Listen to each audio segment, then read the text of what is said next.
Shalom jemaat yang terkasih, sebelum kita memulai ibadah online, saya akan memberikan beberapa tips agar kita bisa maksimal dalam mengikuti ibadah online ini.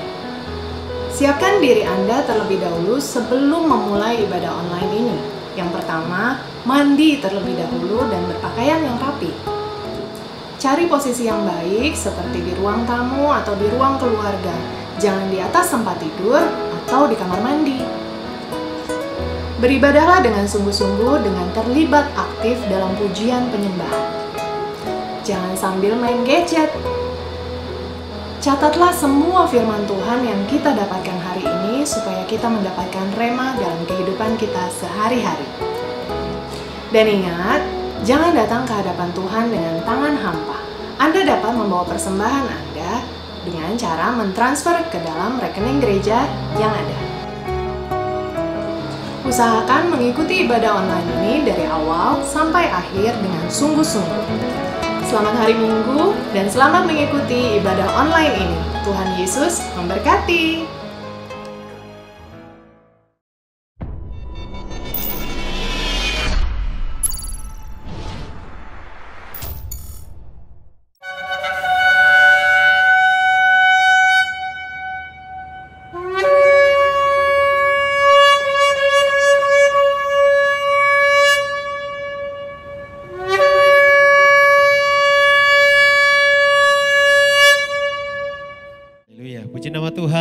Shalom Bapak Ibu terkasih dalam nama Tuhan Yesus. Sekali lagi shalom. Kasih Tuhan sungguh luar biasa bagi setiap kita. Sampai hari ini kita boleh ada di ibadah hari Minggu, ibadah raya. Kita bersama-sama mau terus masuk hadirat Tuhan dalam doa, pujian dan penyembahan. Bapak Ibu terkasih yang ada di rumah-rumah, mari siapkan hatimu masuk hadirat Tuhan. Kita mau terus rasakan kasih-Nya di dalam doa, pujian dan penyembahan. Yang rindu hadirat Tuhan katakan amin. Bersatu hati kita bersyukur dan berdoa di hadirat Tuhan. Segala puji dan syukur kami naikkan kepadamu ya Tuhan. Buat hari yang indah Tuhan berikan bagi setiap kami seluruh hamba-hambamu. Seluruh jemaatmu yang ada di Rayon 18. Kami boleh ada di ibadah raya hari Minggu bersama-sama saat ini. Kiranya dalam doa pujian penyembahan syukur yang kami naikkan di hadapan-Mu menjadi dupa yang harum yang terbaik bagi Engkau ya Tuhan. Kiranya setiap nyanyian ucapan syukur yang keluar dari mulut kami menandakan bahwa kami semakin hari semakin cinta dan semakin mengasihi Engkau. Lebih dari segalanya, lebih dari apapun, Engkau yang terutama, Engkau yang utama di dalam hidup kami Bapa. Bawa kami terus masuk hadirat-Mu, tenggelamkan kami dalam kemuliaan-Mu Tuhan. Biar kami boleh merasakan, biar kami boleh menikmati, biar kami boleh berpengalaman dengan Tuhan pada saat hari ini Tuhan. Terima kasih Bapa. Hati kami siap, hati kami terbuka. Biar Roh Allah memasuki setiap ruang hati kami. Menjadi hati yang baru, hati yang mencintai Engkau, hati yang mengasihi Engkau Tuhan. Terima kasih Bapa. Hati yang bersih, tangan yang murni adalah yang layak masuk hadirat ke Gunung Kudus-Mu. Ini kami seluruh hamba-hamba-Mu Tuhan, seluruh sidang jemaat-Mu, masuk hadirat Tuhan pada saat ini. Dalam doa, pujian dan penyembahan, kami merasakan Engkau hadir Tuhan. Jamah kami, pulihkan kami Bapa. Terpuji nama-Mu Yesus, kekal untuk selama-lamanya. Kami siap masuk hadirat Tuhan. Haleluya. Mari kita sama-sama mengucapkan Mazmur 91. Orang yang duduk dalam lindungan yang maha tinggi dan bermalam dalam naungan yang maha kuasa akan berkata kepada Tuhan, tempat perlindunganku dan kubu pertahananku, Allahku yang kupercayai, sungguh Dialah yang akan melepaskan engkau dari jerat penangkap burung, dari penyakit sampar yang busuk. Dengan kepaknya Ia akan melindungi engkau, di bawah sayapnya engkau akan berlindung. Kesetiaannya ialah perisai dan pagar tembok. Engkau tak usah takut terhadap kedahsyatan malam, terhadap panah yang terbang di waktu siang, terhadap penyakit sampar yang berjalan di dalam gelap, terhadap penyakit menular yang mengamuk di waktu petang. Walau 1000 orang rebah di sisimu dan 10.000 di sebelah kananmu, tetapi itu tidak akan menimpamu. Engkau hanya menontonnya dengan matamu sendiri dan melihat pembalasan terhadap orang-orang fasik. Sebab Tuhan ialah tempat perlindunganmu, yang maha tinggi telah kau buat tempat perteduhanmu. Malapetaka tidak akan menimpa kamu, dan tulah tidak akan mendekat kepada kemahmu. Sebab malaikat-malaikatnya akan diperintahkannya kepadamu untuk menjaga engkau di segala jalanmu. Mereka akan menatang engkau di atas tangannya, supaya kakimu jangan terantuk kepada batu. Singa dan ular tedung akan kau langkahi, engkau akan menginjak anak singa dan ular naga. Sungguh hatinya melekat kepadaku, maka aku akan meluputkannya, aku akan membentenginya, sebab ia mengenal namaku. Bila ia berseru kepadaku, aku akan menjawab, aku akan menyertai dia dalam kesesakan. Aku akan meluputkannya dan memuliakannya. Dengan panjang umur akan kukenyangkan dia, dan akan kuperlihatkan kepadanya keselamatan daripadaku. Amin.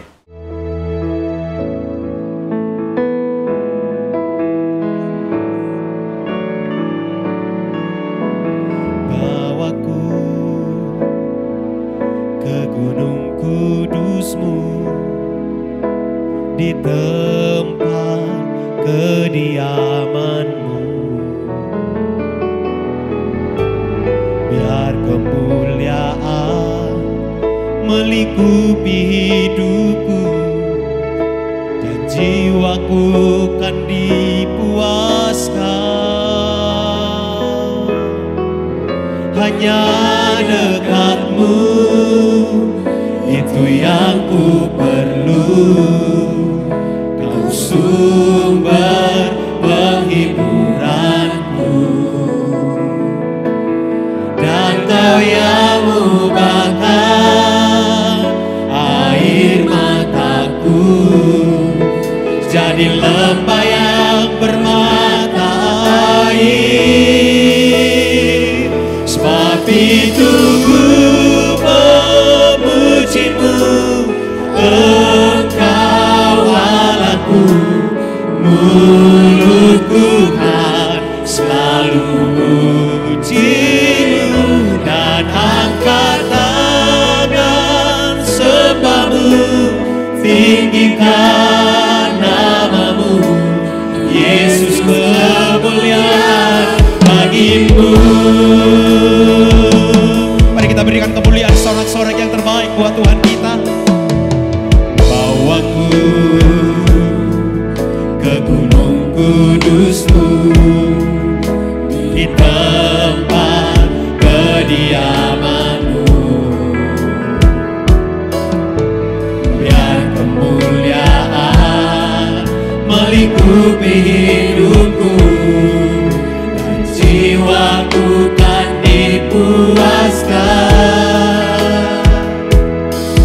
Hanya dekat-Mu, itu yang ku perlu. Kau sumber penghiburanku, dan Kau yang ubahkan air mataku jadi lembah yang bermata air. Sebab itu ku memuji-Mu, Engkau Allahku.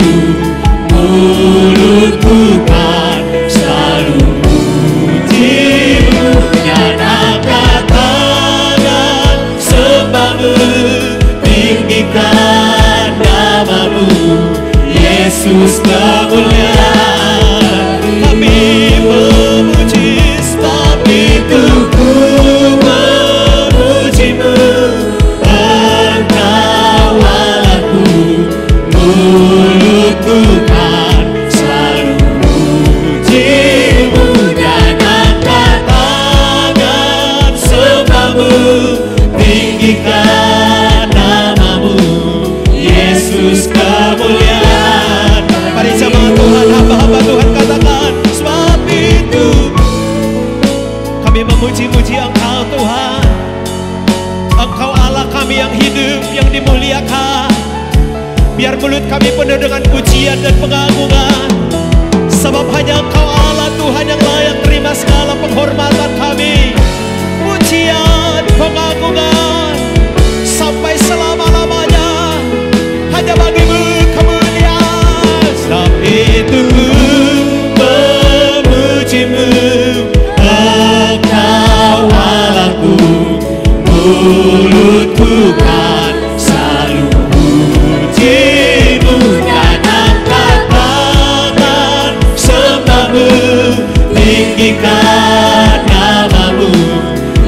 Yesus kemuliaan.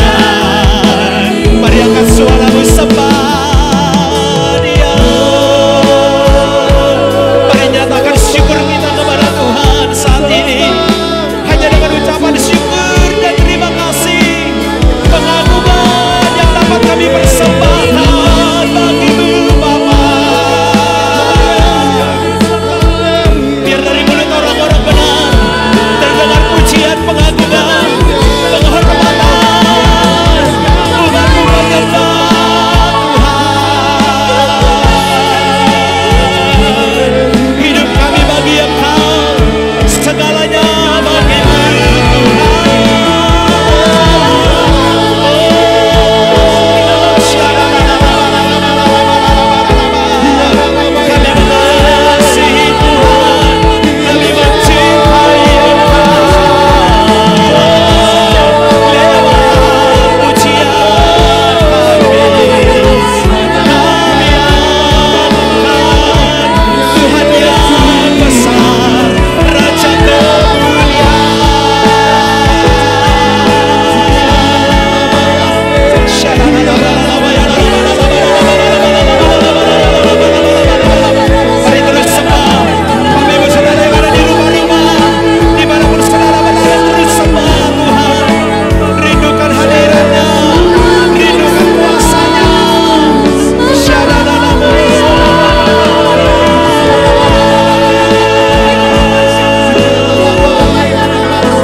Tuhan Yesus baik.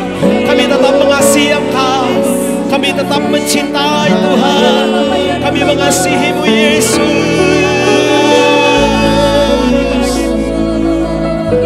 Engkau segalanya bagi kami. Engkau segalanya di hidup ini. Kami sembah Raja yang besar. Kami cinta Tuhan. Kami mengasihi Engkau Yesus.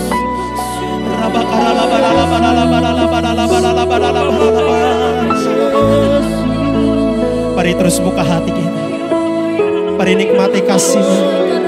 Mari nikmati anugerah-Nya, kuasa dan kemuliaan Tuhan menghampiri setiap pribadi lepas pribadi, keluarga lepas keluarga akan mengalami jambahan Tuhan.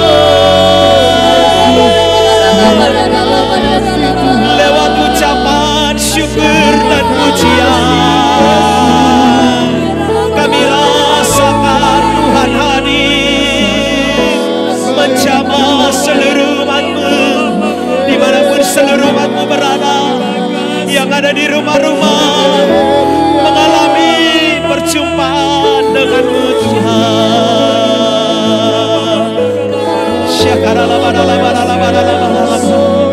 Nyatakanlah kuasa-Mu Tuhan atas kami.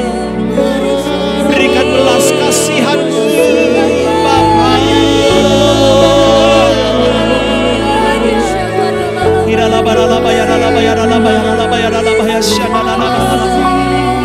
Haleluya, haleluya. Mari angkat kedua tangan kita bersama-sama di hadapan Tuhan saat ini. Mari angkat penyembahan kita. Mari buka hati, angkat kedua tanganmu di hadapan Tuhan. Nyanyikan dengan segenap hati di hadapannya pujian yang terbaik. Haleluya, haleluya. Saya mau cinta Yesus. Haleluya, haleluya. Saya mau cinta yang cinta Yesus. Haleluya, haleluya.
Boleh tepuk tangan yang meriah sekali lagi buat Tuhan kita yang baik.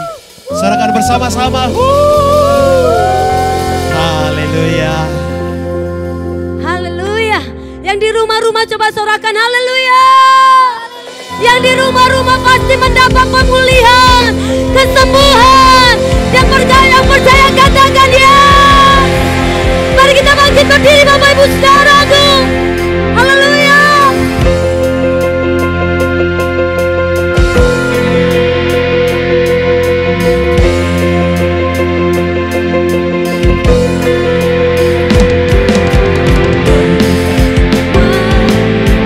Umat pilihan Allah, dengarlah panggilannya untuk menggenapi firman-Nya. Sekaranglah waktunya untuk berdiri bagi bangsa ini. Mari maju umat pemenang. Mari kita semua, mari kita semua umat pilihan Allah, dengarlah panggilannya. Sekaranglah waktunya untuk berdiri bagi bangsa ini. Mari maju umat pemenang. Bukan bagi, nyatakan kemuliaan-Nya. Bukan bagi, nyatakan kebesaran-Nya. Sampai setiap lutut bertelut, semua lidah mengaku Yesus Kristus dialah Tuhan, Raja segala raja.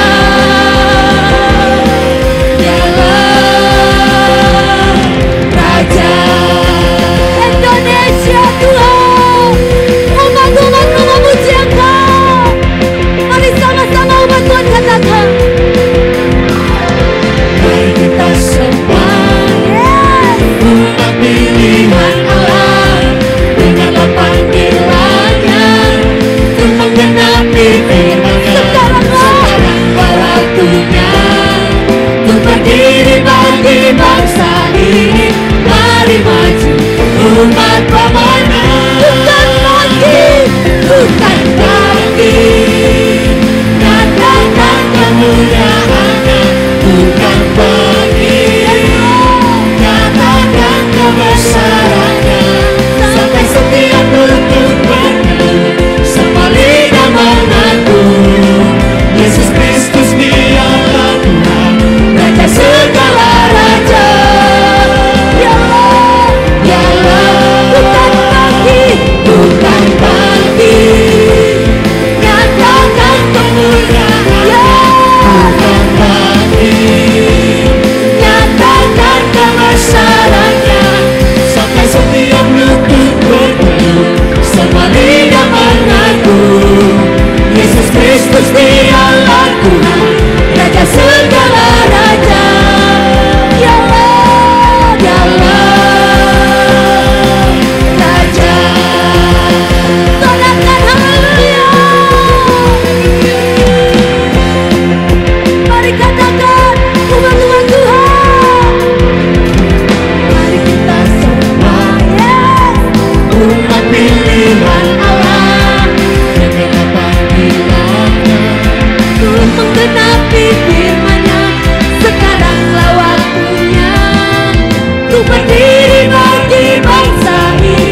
revival in the land.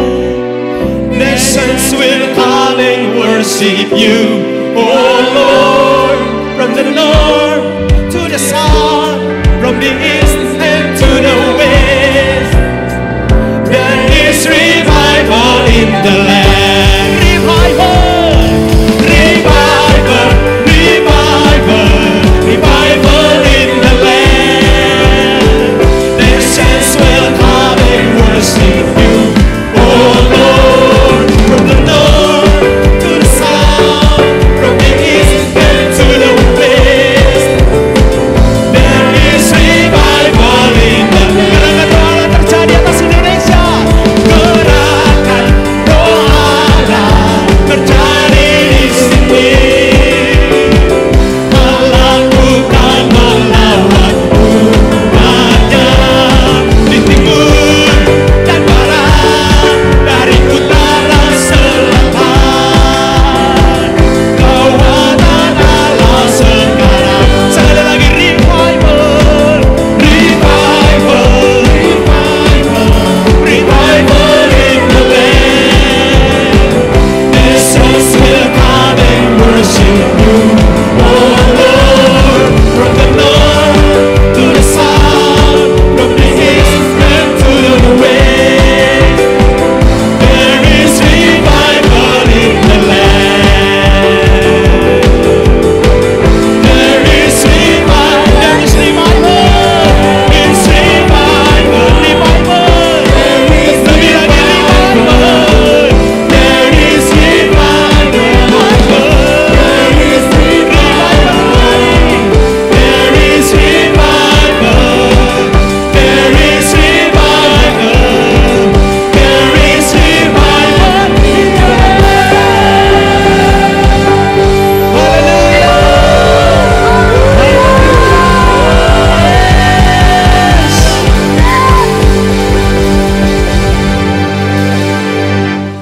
Kegerakan orang Allah akan terjadi bagi Indonesia, bagi gereja Tuhan, bagi umat Tuhan. Boleh tepuk tangan yang meriah sekali lagi. Kita berikan buat Tuhan Yesus. Haleluya. Puji Tuhan. Bapak Ibu terkasih yang ada di rumah-rumah bahkan dimanapun berada, kita boleh bersama-sama deklarasikan Pentakosta ketiga. Pentakosta ketiga adalah pencurahan Roh Kudus yang dahsyat di zaman now, melebihi yang terjadi di Asus Sastri. Dua. Pentakosta ketiga akan mengakibatkan penuaian jiwa yang terbesar dan yang terakhir sebelum Tuhan Yesus datang kembali. Tiga. Pentakosta ketiga akan membangkitkan generasi Yeremia, yaitu anak-anak muda yang dipenuhi Roh Kudus, cinta mati-matian kepada Tuhan Yesus, tidak kompromi terhadap dosa, dan akan bergerak untuk memenangkan jiwa. 4. Pentakosta ketiga lahir di Indonesia dan bergerak ke bangsa-bangsa. Gerakan ini dari timur ke barat dan akan kembali ke Yerusalem. 5. Pentakosta ketiga akan memberikan kuasa untuk menyelesaikan amanat agung, dan setelah itu Tuhan Yesus datang kembali. Haleluya. Kita juga akan melihat pesan dari Teologia dari Pusat. Shalom saudara, Tuhan Yesus dalam amanat agung meminta kita untuk memuridkan dan kita sendiri harus menjadi seorang murid. Namun banyak orang yang menganggap menjadi seorang murid itu susah dan tidak menyenangkan.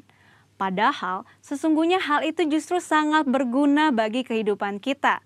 Oleh karena itu, edisi Voice of Pentecost kali ini kita akan membahas jati diri seorang murid. Dalam bahasa aslinya, murid berarti seseorang yang belajar. Dalam Alkitab, memuridkan adalah cara untuk memperluas kerajaan Allah. Inilah yang Tuhan Yesus lakukan selama pelayanannya di bumi ini. Ia mengajar dan melatih murid-muridnya untuk pada akhirnya diutus menjadi saksi. Dalam kitab para rasul, kita menemukan bahwa para rasul melakukan hal yang sama dengan apa yang Tuhan Yesus lakukan. Sehingga jumlah murid semakin bertambah di seluruh dunia sampai sekarang. Tentunya, hal ini tidak berarti semua orang percaya harus menjadi guru atau pengkhotbah. Namun sebagai murid, kita harus menjadi saksi melalui seluruh aspek kehidupan kita. Sebuah penelitian yang dilakukan oleh Russell McCann dan Marcia Webb pada tahun 2012 menunjukkan bahwa orang yang rajin membaca dan merenungkan firman Tuhan cenderung lebih setia kepada Yesus dan kuat dalam menghadapi tantangan. Hal ini sesuai dengan firman Tuhan yang berkata bahwa iman timbul dari pendengaran akan firman Tuhan. Itulah sebabnya kita harus lebih banyak membaca dan merenungkan firman Tuhan, agar pola pikir dan iman kita lebih kuat dalam menghadapi tantangan dan pergumulan hidup kita. Selain itu, kita juga dihadapkan dengan bahaya pengajaran sesat. Pengajaran sesat merupakan pola serangan iblis sejak di Taman Eden hingga akhir zaman. Karena iblis adalah bapa pendusta dan metodenya adalah dengan tipu muslihat. Untuk menghadapi tipu muslihat iblis adalah dengan pedang roh, yaitu firman Tuhan. Namun ada orang-orang Kristen yang tidak terlalu suka dengan pengajaran karena dianggap sebagai sesuatu yang rumit dan membosankan. Akibatnya, ada orang Kristen yang menganggap pengalaman rohani lebih penting daripada pengajaran. Mari kita renungkan ilustrasi ini. Mana yang Anda pilih? Melihat laut dari tepi pantai atau melalui sebuah peta? Berada di tepi pantai dan melihat laut secara langsung tentu memiliki kesan yang menyenangkan dibandingkan saat kita melihatnya melalui sebuah kertas yang terasa membosankan. Pengalaman rohani sama seperti melihat laut secara langsung dari tepi pantai, pasti lebih menyenangkan. Namun dengan menggunakan peta, kita dapat menyeberangi lautan dan peta dibuat berdasarkan pengalaman banyak orang. Pengajaran sama seperti peta, sepertinya membosankan, tetapi pengajaran disusun oleh orang-orang yang sudah mengalami banyak pengalaman rohani. Dan pengajaran memberikan perspektif yang lebih luas dibandingkan pengalaman rohani kita secara pribadi. Jadi, pengalaman rohani dan pengajaran sama pentingnya. Asumsi lainnya adalah menganggap pengajaran sebagai sumber perpecahan gereja. Namun, tidak semua perpecahan adalah sesuatu yang buruk, terutama ketika berhadapan dengan pengajaran yang bertentangan dengan Alkitab. Albert Mohler menggunakan istilah theological triage, yaitu metode untuk menentukan tingkat kekritisan sebuah pengajaran. Tingkat pertama, yang paling kritis, yaitu pengajaran dasar yang mempengaruhi keselamatan seseorang, yaitu pengajaran mengenai Alkitab adalah firman Tuhan, ketritunggalan Allah, ketuhanan Yesus, karya penebusan, keselamatan karena kasih karunia melalui iman hanya kepada Yesus Kristus. Pada tingkatan ini, maka perbedaan pengajaran sekecil apapun tidak dapat ditoleransi, sehingga penolakan dan perpecahan dapat diterima, bahkan mungkin harus terjadi dan tidak dapat dihindari. Tingkat kedua adalah pengajaran yang tidak mempengaruhi keselamatan, namun berpotensi memisahkan gereja. Contohnya, pengajaran mengenai kepastian keselamatan, metode baptisan air, serta baptisan dan karunia Roh Kudus. Mungkin saja kita memiliki doktrin yang berbeda dengan gereja non-Pentakosta, namun kita tidak dapat mengatakan bahwa mereka tidak diselamatkan selama mereka percaya kepada Yesus Kristus sebagai Tuhan dan Juru Selamat. Tingkat ketiga, pengajaran yang berbeda namun tidak esensial untuk memisahkan gereja, seperti pengajaran mengenai urutan peristiwa Second Coming dan akhir zaman. Tanpa mengenali tingkat kekritisan pengajaran ini, maka kemungkinannya perbedaan pengajaran sekecil apapun dapat mengakibatkan perpecahan. Di sisi lain, terjadi kompromi yang berbahaya ketika pengajaran yang bertolak belakang diterima di dalam gereja. Lalu, apa langkah praktis yang harus kita lakukan untuk menjadi seorang murid yang sejati? Mulailah dengan membaca Alkitab setiap hari, mendengarkan khotbah dan pengajaran yang sehat dari gereja, serta mengikuti kelas-kelas pengajaran KOM di gereja kita. Ingat, seorang murid itu belajar. Belajar adalah sebuah usaha yang memerlukan ketekunan. Tuhan menegur bahkan mengutuk orang yang malas, baik yang malas bekerja maupun yang malas belajar.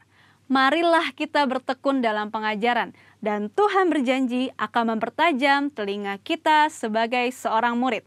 Maranatha, Tuhan Yesus memberkati. Haleluya. Terlalu baik Engkau Tuhan di hidup kami. Kami tetap merasakan Tuhan sampai saat ini. bahkan sampai ke detik jantung kami, kasih-Mu mengalir memenuhi Tuhan. Sekalipun kami dalam lembah kekelaman, gadamu dan tongkat-Mu yang terus menyertai kami. Engkau membawa kami ke rumput yang hijau, ke air yang tenang. Bahkan setiap kami akan memperoleh hati yang bijaksana untuk terus menjalani setiap kehidupan kami. Dan kami mau tetap setia mengiring Engkau Tuhan, sampai kami mengakhiri garis finish yang Tuhan akan percayakan buat kami. Engkau baik Tuhan Yesus. Sekalipun ku berjalan dalam lembah gelap, namun tangan-Mu selalu menopang hidupku. Saat ku dalam ketakutan, Kau hadir di sisiku.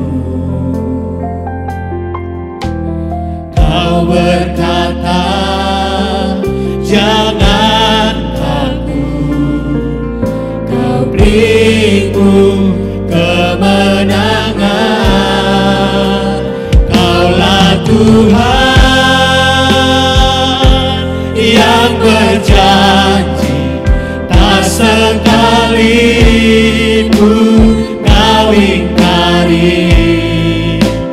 Kesetiaan-Mu sungguh terbukti di sepanjang hidupku. Untuk selamanya ku kan setia melayani, mengasihi-Mu.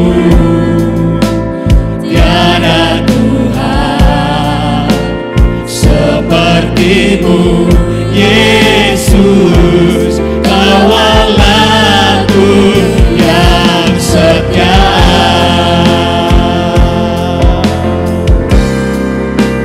Kaulah Tuhan yang berjanji, tak sekalipun Kau ingkari. Kesetiaan-Mu sungguh terbukti di sepanjang hidupku. Untuk selamanya ku setia melayani, mengasihi-Mu. Tiada Tuhan seperti-Mu, Yesus. Kaulah Tuhan yang setia. Segenap hati nyatakan, Kaulah Tuhan yang berjanji, tak sekalipun Kau ingkari. Kesetiaan-Mu sungguh terbukti di sepanjang hidupku. Ku selamanya ku kan setia melayani, mengasihi-Mu. Tiada Tuhan seperti-Mu, Yesus. Kaulah Tuhan yang setia. Tiada Tuhan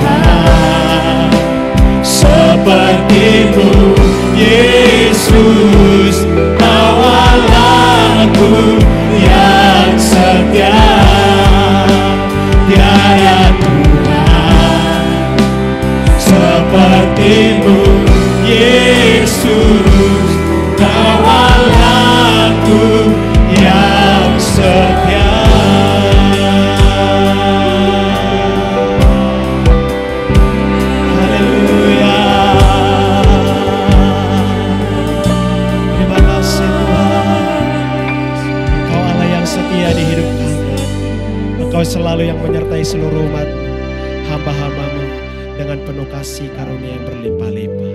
Dalam nama Tuhan Yesus kami berdoa. Haleluya. Amin. Shalom Bapak Ibu Saudara di dalam Tuhan, senang sekali bisa kembali beribadah walaupun secara online. Saya percaya Tuhan hadir dimanapun kita berada. Hari ini saya akan membahas tentang memperbesar kapasitas. Saya mau mengawali dengan kitab Yesaya pasal 54 ayat 2-3. Saya akan bacakan bagi saudara ayat firman Tuhan, dikatakan, lapangkanlah tempat kemahmu dan bentangkanlah tenda tempat kediamanmu. Janganlah menghematnya, panjangkanlah tali-tali kemahmu dan pancangkanlah koko-koko patok-patokmu. Sebab engkau akan mengembang ke kanan dan ke kiri.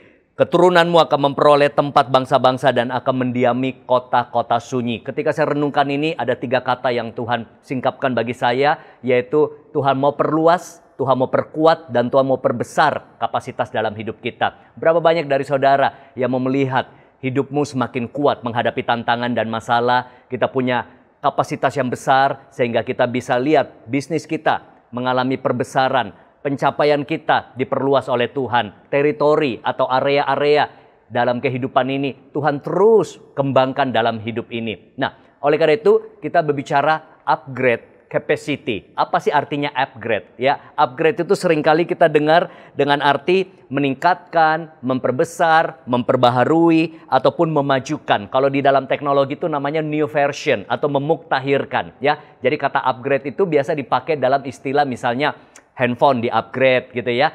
Memori di-upgrade, berarti diperluas sehingga kapasitasnya bisa nampung banyak. Nah, tetapi kata capacity atau kapasitas itu bicara ruang yang tersedia, daya tampung, daya serap, muatan atau kemampuan. Jadi kalau kita berbicara misalnya sebuah gudang, kalau gudang itu sudah penuh dengan barang, ya dia tidak bisa muat lagi banyak, harus diperluas atau di-upgrade. Atau mungkin direnovasi supaya gudangnya bisa menampung lebih banyak lagi barang-barang. Begitu pula juga misalnya sebuah lift. Lift kalau sudah penuh kapasitasnya, maka dia tidak bisa berfungsi dengan maksimal, tidak bisa bekerja dengan baik. Kenapa penting kita memperbesar kapasitas? Karena kapasitas akan menolong Anda dan saya untuk bisa menanggung lebih banyak beban dan menerima lebih banyak berkat. Oke, kalau di sini kita lihat ada 2 kata, beban dan berkat. Bapak Ibu Saudara kira-kira lebih senang beban atau berkat?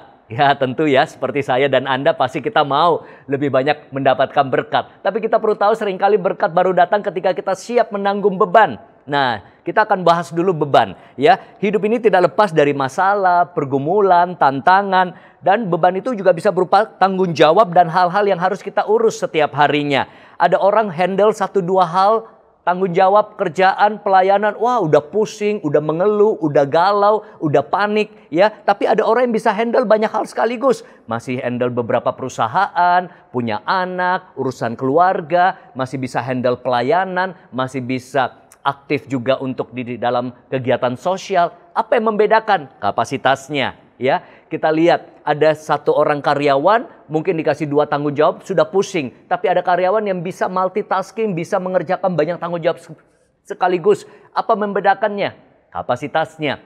Ada orang bisa urus 2 anak seperti saya dan istri, 2 anak cukup sesuai dengan anjuran pemerintah. Tapi saya nggak habis pikir bisa melihat ada yang punya 5 anak ya, teman saya, dan juga aktif sebagai orang yang memimpin di dalam pelayanan dan juga mempunyai pabrik. Wow, saya nggak habis pikir. Saya 2 anak aja butuh benar-benar fokus, perhatian untuk bisa membesarkan 2 anak kami. Tapi yang luar biasa saya keingat ibu saya 8 saudara. Ayah saya 14 saudara kandung. Wah, nggak kepikir ya. Zaman dulu gimana tuh produksi terus anak ya. Nah, karena apa? Itu yang membedakan kapasitas. Apalagi zaman dulu nggak ada operasi mungkin ya. Saya ingat istri saya aja melahirkan anak pakai suntikan yang supaya nyerinya bisa hilang dengan cepat ya. Nah, nggak kepikir. Artinya apa? Yang membedakan adalah kapasitas. Nah, kita dengar baik-baik bahwa suatu hal akan jadi masalah ketika hal itu melampaui kapasitas diri kita.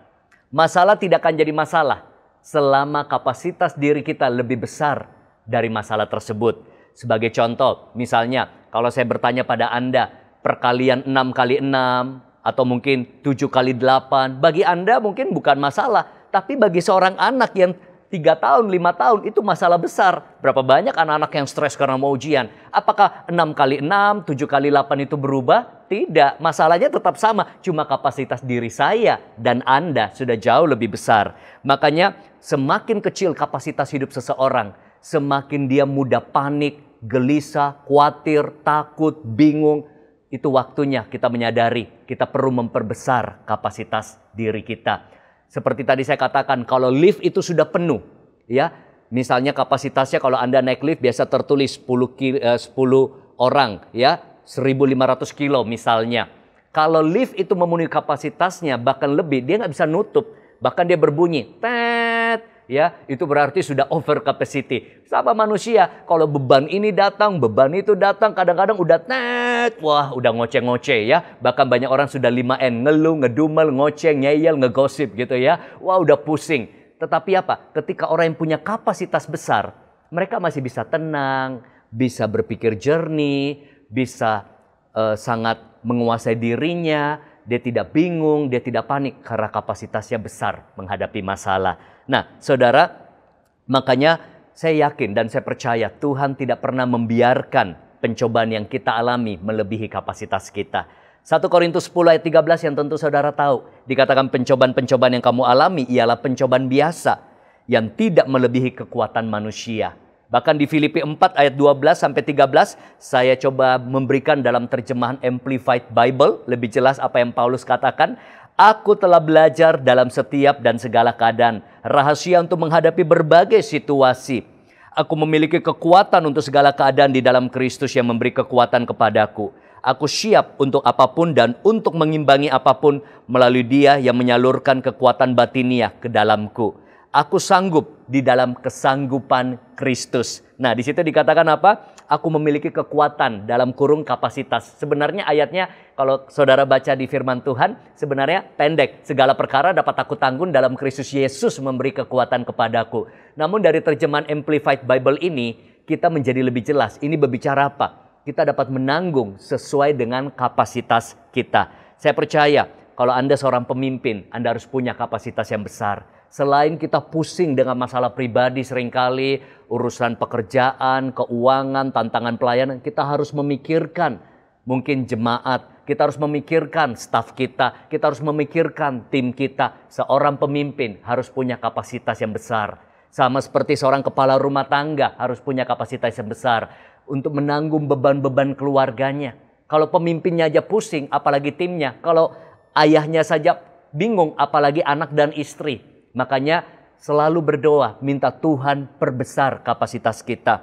Dan saya bersyukur dalam hidup ini Tuhan terus melatih saya untuk memperbesar kapasitas. Ada banyak tanggung jawab dalam hidup saya.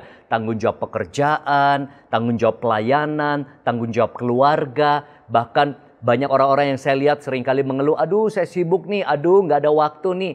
Seringkali mereka yang tidak mampu mengatur waktu dan prioritas mereka.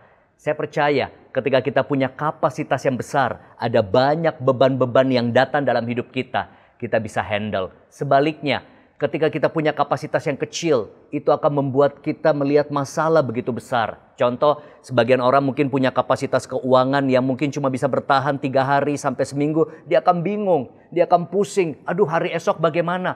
Begitu pula ada orang kapasitas rohaninya mungkin kecil, sehingga ketika godaan datang, tantangan datang, mereka mudah ambruk, apalagi dalam tahap atau mungkin saat-saat di mana banyak goncangan saat ini terjadi. Saudara tahu, lewat pandemi ini, lewat krisis, baik secara kesehatan, secara keuangan, banyak orang di PHK, banyak bisnis yang tidak stabil. Begitu pula juga banyak toko dagangan yang tidak selaris dulu. Disinilah kita perlu punya kapasitas yang besar. Jadikan krisis, jadikan tantangan sebagai sarana membentuk kita, memperbesar kapasitas kita untuk bisa kita lalui dan keluar sebagai pemenang. Nah, yang kedua adalah tadi saya berkata kapasitas yang besar membuat kita siap menanggung banyak beban dan menerima banyak berkat. Setelah kita siap menanggung beban, disinilah kita siap juga di depan atau ke depannya menerima lebih banyak berkat. Amin. Nah, saya mau bacakan satu ayat yang saudara tentu tidak asing lagi, ya, doa Yabes. Tapi kita lihat dan saya mau perjelas bagaimana cara dia berdoa. 1 Tawarik 4 ayat 10 berkata, Yabes berseru kepada Allah Israel. Katanya, kiranya engkau memberkati aku berlimpah-limpah dan memperluas daerahku. Siapa yang mau kalau berdoa diberkati berlimpah-limpah? Yes, amin. Pasti saudara inginkan ini ya, doa yang dijawab. Dan kiranya tanganmu menyertai aku dan melindungi aku daripada malapetaka, sehingga kesakitan tidak menimpa aku, dan Allah mengabulkan permintaannya. Wow, tentu kita rindu, kita berharap doa kita dikabulkan Allah. Tapi lihat doa Yabes. Seringkali orang cuma bilang ini doa berkat. Tapi yang menarik adalah dia berkata bahwa perluas daerahku, perluas teritoriku, perluas kapasitasku. Artinya apa? Saya yakin Yabes tahu benar bahwa Tuhan terlalu sanggup memberkati saya dan saudara. Termasuk juga Yabes tahu sekali bahwa Tuhan sanggup memberkati dia. Tapi kalau teritori, areanya, kapasitasnya nggak siap, jadi percuma. Sebagai contoh begini, kalau zaman dulu kira-kira berkat itu atau mungkin berkat yang berlimpah-limpah itu bentuknya seperti apa? Misalnya, saya bukan ahli teologi ya, tapi kita tahu bahwa orang dulu itu diukur misalnya kekayaannya dari dombanya atau mungkin kambing ternaknya ya. Nah, bahkan kita pernah lihat kisah Abraham dan Lot bertengkar gembala-gembalanya karena apa? Masalah area yang gak cukup. Nah, jadi coba kebayang kalau Tuhan memberkati Yabes, tapi areanya nggak cukup, mau dikemanain semuanya berkat yang berlimpah-limpah itu. Begitu pula dalam hidup kita. Kita perlu tahu bahwa Tuhan masih punya banyak berkat yang siap dicurahkan bagi hidup saya dan saudara. Amin. Tapi problemnya seringkali wadahnya, kapasitas diri kita tidak siap menampungnya.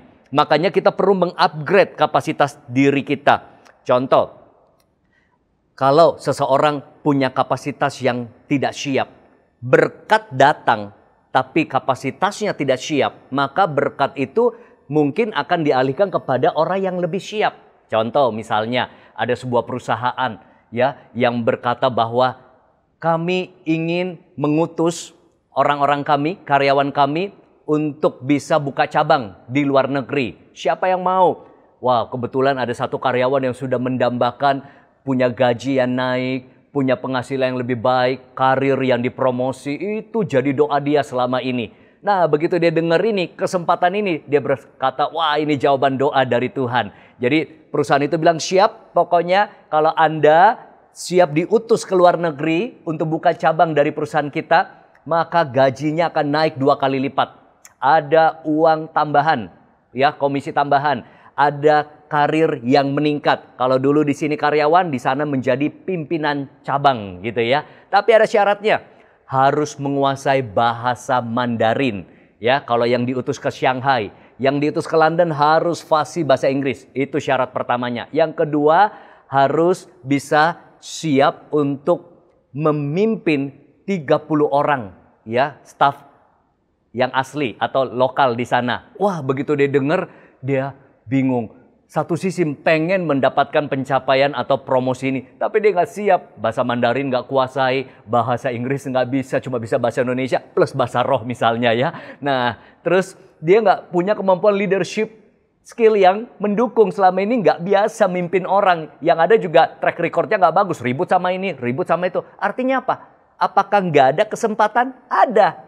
Kapasitasnya nggak siap, maka akhirnya teman kerjanya yang dapat kesempatan itu sudah siap secara skill, sudah siap secara kemampuan ya, artinya siap kapasitasnya, bahasa asing siap, leadership skill, oh udah biasa di sini aja mimpin beberapa puluh orang di organisasi yang menjadi pengalaman dia. Akhirnya dia yang mendapat berkat tersebut. Nah, jadi seringkali masalahnya bukan dari pemberi berkat, tapi penerima berkat tidak siap. Contoh, misalnya di tangan saya ada sebuah wadah, misalnya sebuah botol yang kapasitas 1 liter. Ya, kita berdoa sama Tuhan, Tuhan kirimkan berkat-Mu 1 liter.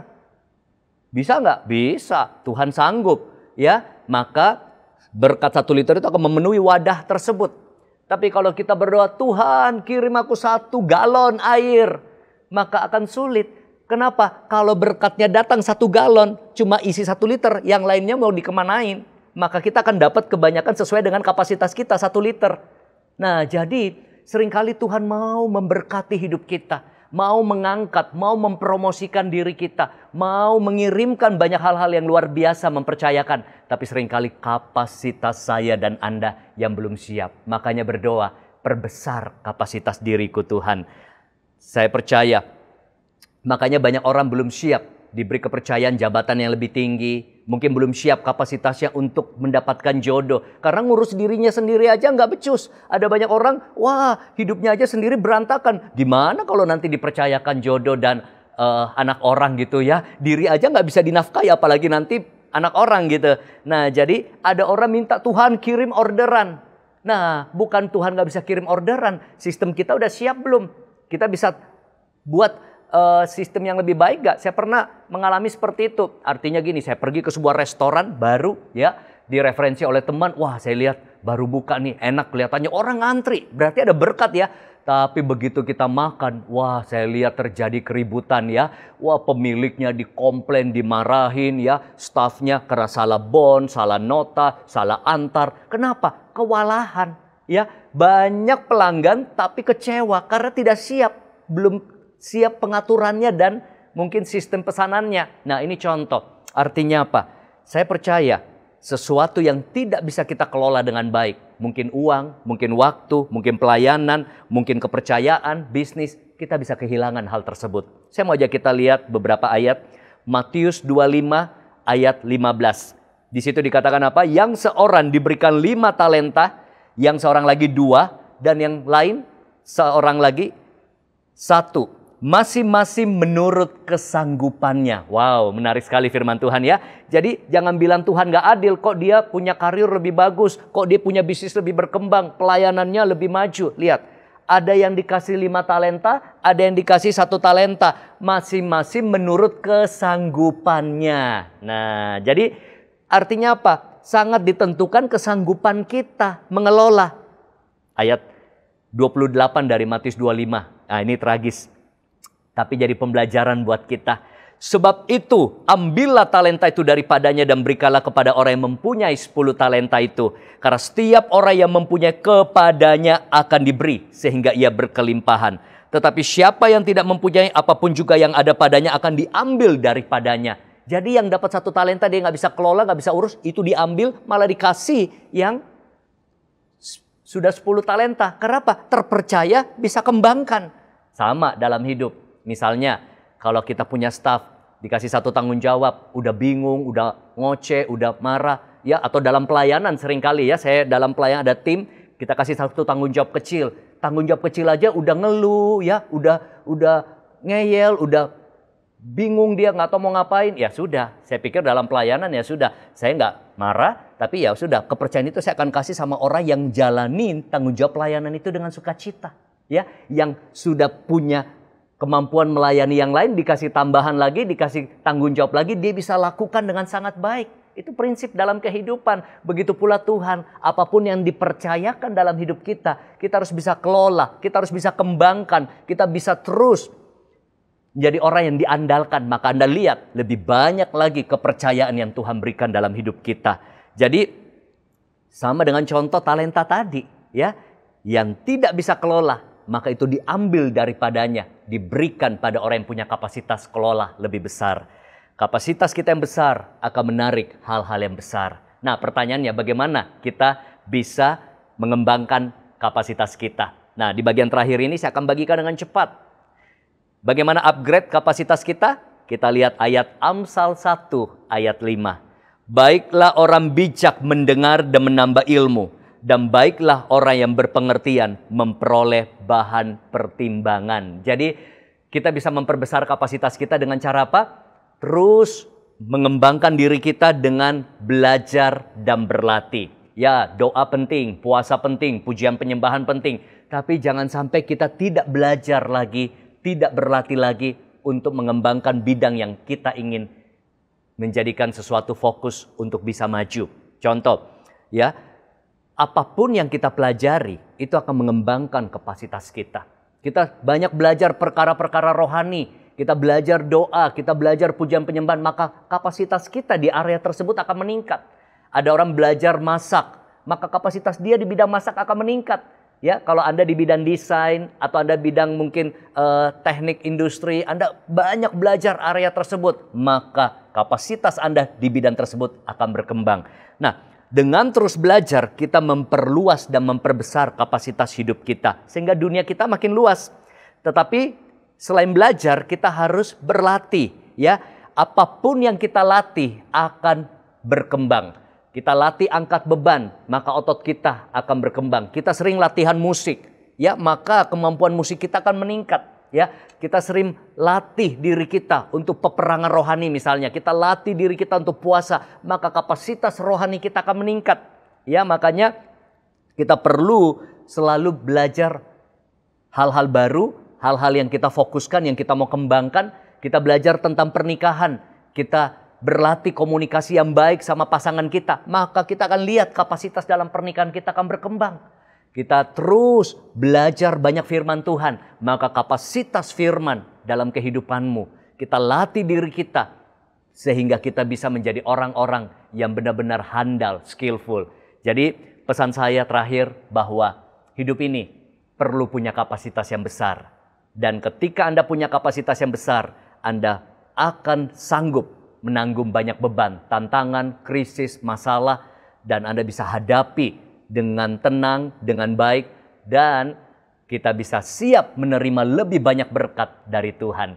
Dan saya percaya jemaat yang mendengarkan, para penonton dari ibadah online ini, doa saya terus belajar, terus berlatih, baik hal-hal spiritual atau hal-hal rohani dari firman, berdoa, dan juga bukan cuma dari hal-hal rohani, terus belajar dan berlatih, keahlian baru, skill, pengetahuan diperluas, kemampuan kita, sehingga kita bisa menjadi orang-orang yang skillful. Karena di Alkitab, orang-orang yang terlatihlah yang memenangkan jarahan, yang memenangkan pertempuran, yang siap merebut apa yang Tuhan sediakan bagi kita.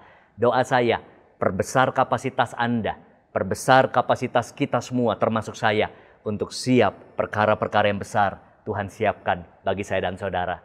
Selamat untuk bisa kita mengikuti ibadah-ibadah online berikutnya. Dan saya percaya melalui ibadah online ini, semoga saudara terinspirasi, dikuatkan, dihibur, dan juga diperlengkapi. Mari kita tutup di dalam doa. Bapa di dalam surga, kami bersyukur waktu yang singkat ini kami belajar sebagian dari kebenaran firman-Mu.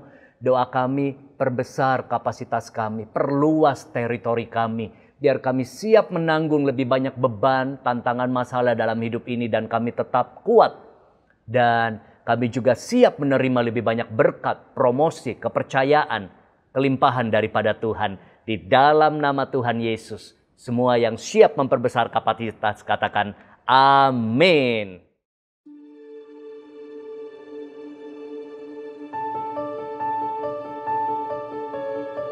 Mari ikuti Rumah Mukjizat yang diadakan setiap hari Rabu pukul 10 pagi. Ibadah ini dilakukan via Zoom. ID Zoom Rumah Mukjizat adalah 843-6121-4435 dengan passcode Mukjizat.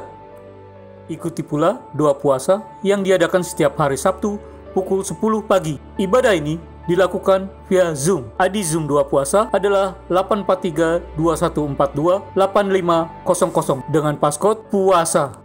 Mari para umas, usia mas, ikuti ibadah umas yang diadakan 2 kali dalam sebulan setiap hari Kamis pada pukul 11 pagi. Ibadah dilakukan via Zoom. ID Zoom untuk ibadah umas adalah 875-9483-4957. Pelayanan konseling di GBI Rayon 18 dialihkan melalui online, yaitu via WhatsApp, Zoom, dan lain-lain.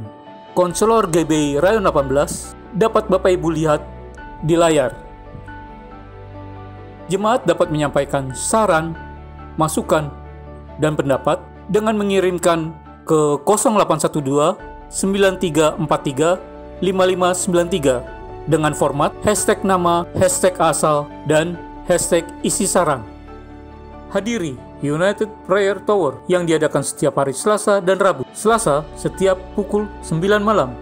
Rabu setiap pukul 8 malam. ID Zoom United Prayer Tower adalah 891-8221-0422 dengan passcode Unity. Jemaat dapat mendukung pelayanan GBI Rayon 18 dengan mentransfer atau men-scan QR yang tertera di layar.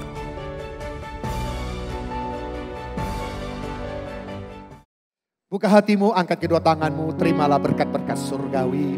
Berkat kasih karunia yang melimpah-limpah dari Allah Bapa di dalam Anak yang tunggal, Yesus Kristus Tuhan. Dan persekutuan yang manis dengan Allah Roh Kudus menyertai, menyinari dan diperapkan wajahnya kepada engkau. Mulai saat ini sampai Maranatha. Tuhan Yesus datang yang kedua kali menjemput kita di awan-awan yang permai. Bahkan sampai selama-lamanya. Yang percaya dan sudah diberkati Tuhan, sama-sama kita katakan amin. Tuhan Yesus memberkati.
Engkau sedang membawa kami untuk masuk di dalam hadirat-Mu Tuhan.